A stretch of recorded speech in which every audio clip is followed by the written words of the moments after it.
Tonight, Australia is facing its worst energy crisis in half a century. War in Europe, a decade of energy policy inaction and spiralling inflation have created a perfect storm. And chances are, you'll be paying the price. There's a cost of living crisis in this country, and the most pressing element of that now is these challenges in the energy market. It's a very serious situation for the economy and for employers and for households right around Australia. Millions of Aussies could face gas and power shortages within the next 24 hours. The icy blast across the southeast pushing the country's energy supplies to the brink. The government, on its first full day in office, is dealing with the situation we inherited. The cold snap has seen a spike in wholesale gas prices 50 times the usual rate. This is probably the worst energy crisis we've had for 50 years.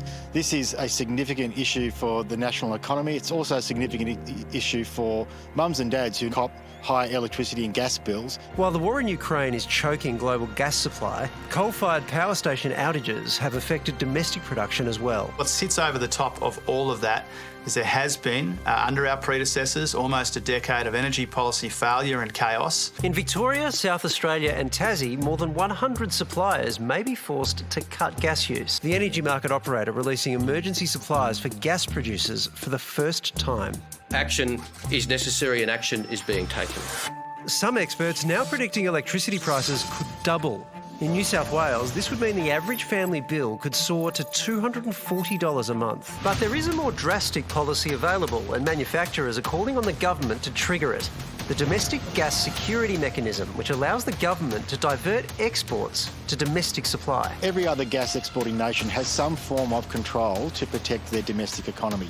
We don't. We think that's been a mistake. 74% of Australia's gas is exported overseas. But the government says forcing exporters to divert supply into the domestic market won't help right now. It cannot come into force until 1 January next year, even if it was pulled today. It is not a short-term answer. It has been building now for the best part of a decade, and there are no quick fixes. Dramatic action will be required. Let's work together, let's work cohesively in the national interest to make sure we can get through this as a nation without too much damage. Well, Tony Wood, Energy and Climate Change Director at the Grattan Institute, joins us now. Tony, should the Domestic Gas Security Mechanism be triggered, do you think?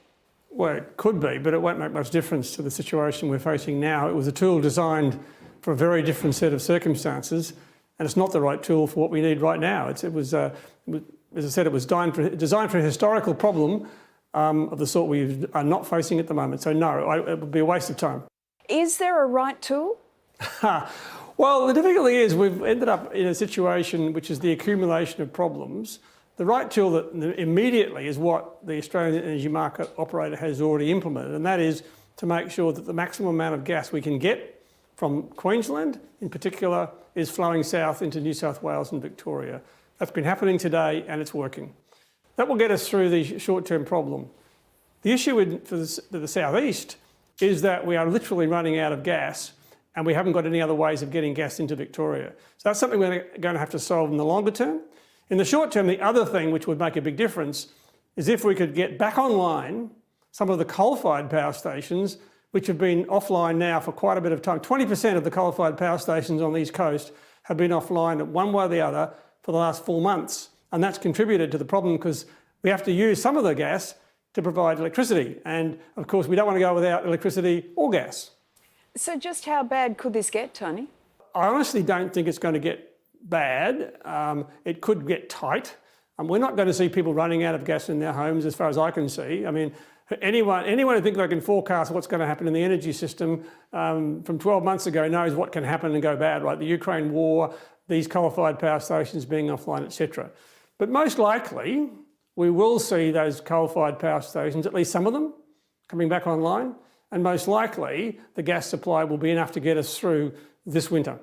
And then we have to start planning for next winter and the winter after that and the winter after that, remembering that the long term, part of the answer is to get ourselves off gas because it is a fossil fuel, it is expensive now, and it doesn't really drive a lot of our economy because most people, most households in particular, would actually be financially better off if they had an all-electric home.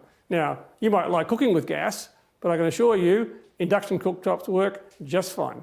Showering with electricity is not a lot of fun. I remember that from the last gas crisis, Tony.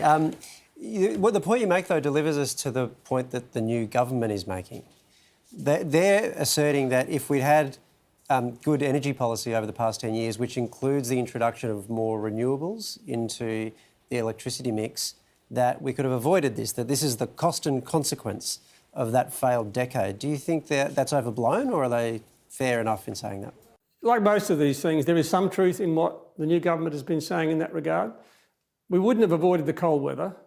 We would have almost certainly still had right now some coal-fired power stations we'd be depending upon, and they probably would have had the same problems they have right now, because some of them were caused by flooding of coal mines, for example, with all the wet weather we had earlier this year on the East Coast. So we wouldn't have avoided all of the problem. But not just the last 10 years, but more like the last 20 years, we have failed pretty consistently to really undertake a transition to the low energy, low emissions future that we need.